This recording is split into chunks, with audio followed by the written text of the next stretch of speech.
ओम कल्याण मार्ग का पथिक भाग संख्या 23। अंधकार की अंतिम रात्रि। पौष संवत 1941 अर्थात दिसंबर सन 1884 में मालूम हुआ कि साधारण शिक्षितों को वकालत की परीक्षा देने के लिए 1 वर्ष का समय और दिया गया है। उसके पश्चात बिना बीए पास किए कोई भी मुख्तार वकालत की परीक्षा न दे सकेगा। मुझे वकालत पास करना आवश्यक था, क्योंकि मुख्तार को जिस मुकदमे में चाहे अदालत पैरवी करने से रोक सकती थी। मैंने बड़े दिन की छुट्टियों से पहले ही काम बंद करके लाहौर जा वकालत के लिए व्याख्यान सुनने की तैयारी कर ली थी। परंतु मद्य मांस खाने पीने वाले अर्थात हम प्याला हम निवाला मित्रों ने दावत देना शुरू कर दिया। प्रत्येक शाम को किसी न किसी मित्र के यहाँ मुर्गों के गले काटे जाते, अंडे भुने जाते और प्याले के दौर चलते। नित्य दिन को तैयारी करता और नित्य ही सायंकाल वह की कराई तैयारी प्याले के लहर में बह जाती।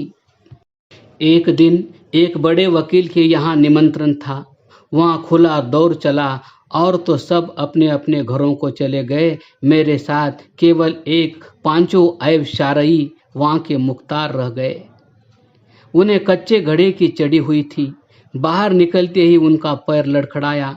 मैं अपने अभ्यासानुसार बराबर होश में था। मेरे साथी का घर शहर की गलियों की भूल भुलैया के अंदर था।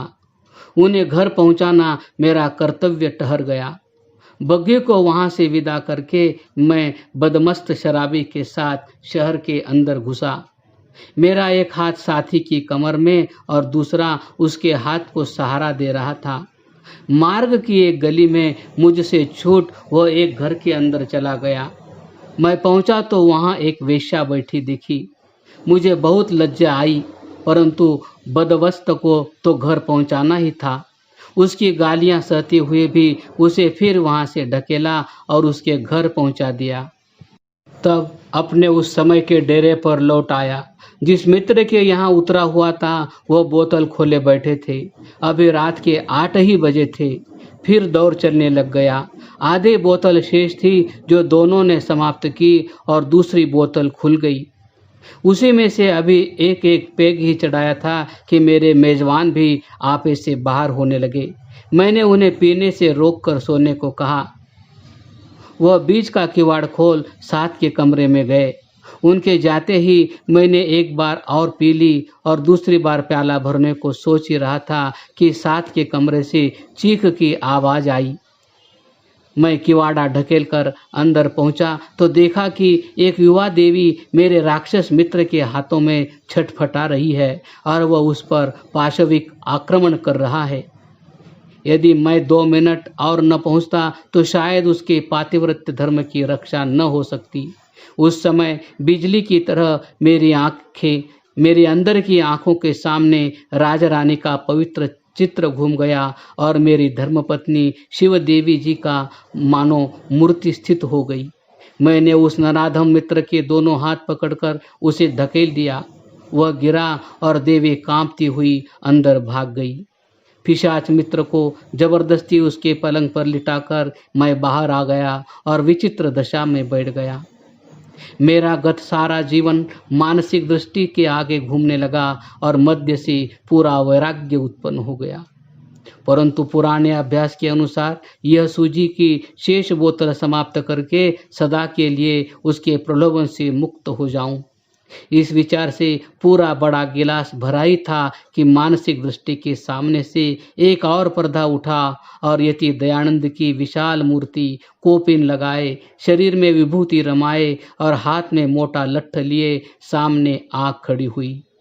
ऐसा जंचा मानो महात्मा कह रहे हो, क्या अब भी परमेश्वर पर तेरा विश्वास न होगा?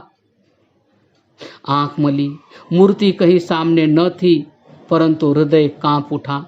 मेरा कमरा सड़क की ओर था और दूसरी ओर किसी दूसरे के घर की दीवार थी।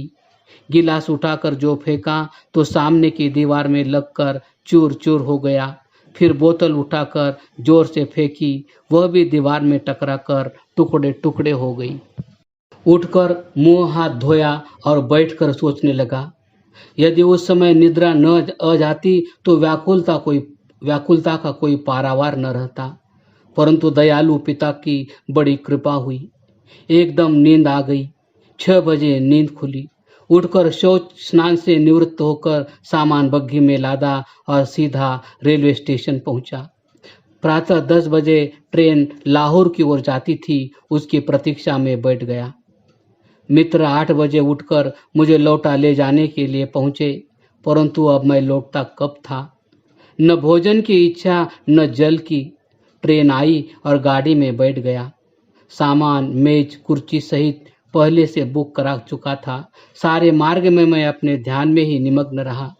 मार्ग में ट्रेन का हर्जा भी हो गया, परंतु मेरा ध्यान न उखड़ा और आंखें उस समय बाहर देखने लगी जब ट्रेन मियाँ मीर के स्टेशन पर पहुंची। तब 3 बज चुके थे। मुझे प्यास मालूम हुई। सोडा वाटर की एक बोतल लेकर पी और सावधान हो गया। लाहौर रेलवे स्टेशन पर पहुंचकर सामान ब्रेक से छुड़ाया और सीधा रहमत खां के अहाते के एक मकान में पहुंचा, जहां रायजादा भक्तराम ने मेरे लिए एक कमरा सुरक्षित कर रखा था। जाते ही भोजन किया और रात के 8 बजे तक पुस्तक वस्त्रादि सब ठीक प्रकार रख और मेज कुर्सी लगा आध घंटा कुछ पढ़ा और फिर सो गया। इसी नींद के अंदर मानो एक नए जन्म की तैयारी की ओर लाहौर पहुंचने के दूसरे दिन से ही जीवन में पूरा परिवर्तन हो गया। यहाँ परिच्छेद प्रथम समाप्त होता है क्रमशः।